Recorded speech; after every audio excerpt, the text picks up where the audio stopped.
In this week's Torah portion, we learn about probably one of the most difficult of all the commandments to keep. Let's explore what this commandment is. Shalom, my friends. It's Akiva Gersh with Israel in 5, where we give you everything Israel in 5 minutes. Please like and subscribe. And if you have any questions or want to keep the conversation going, please do so below in the comments. In this week's Torah portion, which is Behar, which brings us to the very end of the book of Leviticus, because it's actually a double Torah portion, Behar and Bechukotai together, we learn about the very, very unique commandment of what we call in Hebrew Shemitah, which is keeping a sabbatical year, which means to let the land in the land of Israel rest for an entire year every 7 years. Now, this is similar to crop rotation, but the farmer doesn't decide when he lets his field rest. And it's not just letting one field rest while he works other fields, he lets all of his fields rest. All the farmers in the entire land of Israel let all of their fields rest.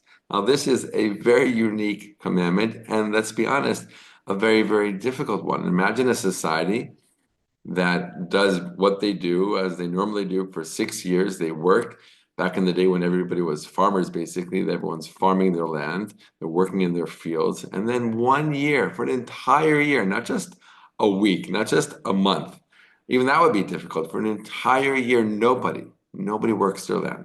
Nobody. The entire country goes silent when it comes to agricultural work. And again, it's important to remember back in the day, not that long ago, most humans on this planet were farmers. How did they survive? How did they do this? How can God expect them to do this? What worry would come up? How much worry, right? Where are we going to eat from? Where are we going to get food from?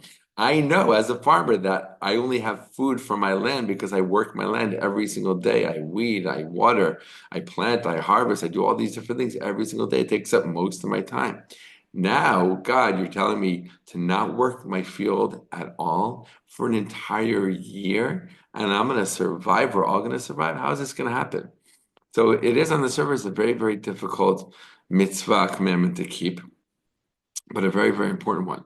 It does two main things, right? Or has two main purposes. One is it shows our faith in God. If God said through the Torah that we should, that means we could. That means if we should let the land rest for an entire year in the land of Israel, that means we could. That we'll survive. We'll be okay. God even makes a promise, right? God says in this Torah portion, if you ask, where will we eat from? Where will we get food in the seventh year? Remember, this is once every 7 years. It's like a Shabbat for the land, and that's actually what the Torah portion says, right? Shabbat LaHashem, a Shabbat for God. It's a rest for the land. Like the land gets an entire year of basically having a Shabbat, right? And so again, God says, if you ask where am I going to eat from, don't worry. God says, I will bless the sixth year, and you'll have an abundance of food. You'll have enough food to take care of yourselves throughout the seventh year and into the eighth year until you start harvesting what you start planting again in the eighth year, right? Which really is year one in the cycle of seven.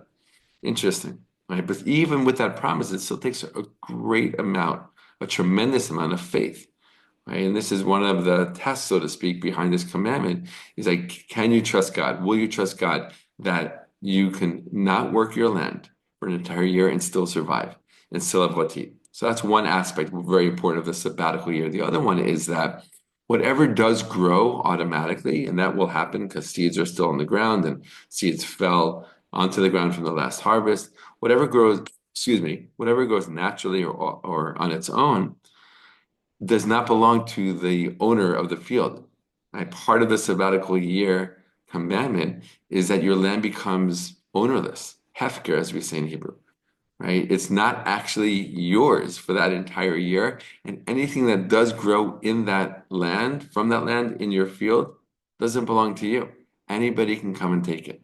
Right? You need to leave your land open and accessible for people to come and take for the entire year, whatever might grow. Maybe a tomato plant is going to pop up, maybe cucumbers, whatever it might be, wheat, and people can come and take. And that means that what you thought was yours for 6 years, in the seventh year isn't, right? And now everything becomes equally accessible to everybody. Right? It's like the great equalizer in ancient Israeli society. So one, again, you have this aspect of showing faith in God and having faith in God. And another is this equalizer in society, right? During the seventh year, there's not such a gap anymore, if at all, between rich and poor, more wealthy, less wealthy. Everyone has the same access to food, the same amount. It's a very, very interesting thing. For 6 years, do your thing, work your job, make your living, make more, make less. There's going to be differences for sure. Okay, but the seventh year, we remember that there's something about us that's all the same, and we should have equal access. We should have the same access as well. It's not for all 7 years. It's not for most of the time. It's once every 7 years, right? To remind us of what's really important in this world. And what did the farmers in ancient Israel do when they had an entire year off from working? They studied more Torah. They focused more on the spiritual parts of life. They had a break in order to remember what this is all about, what this world is all about, what their lives are all about. It's a tremendous thing. And both again in terms of faith in God, bringing equality to society, and going inner for a year, right?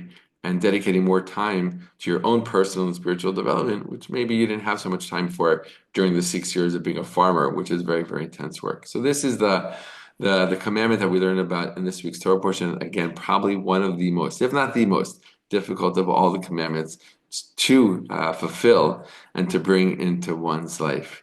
And but at the same time, we see the great benefits of doing so. All the best, my friends, and Shabbat Shalom.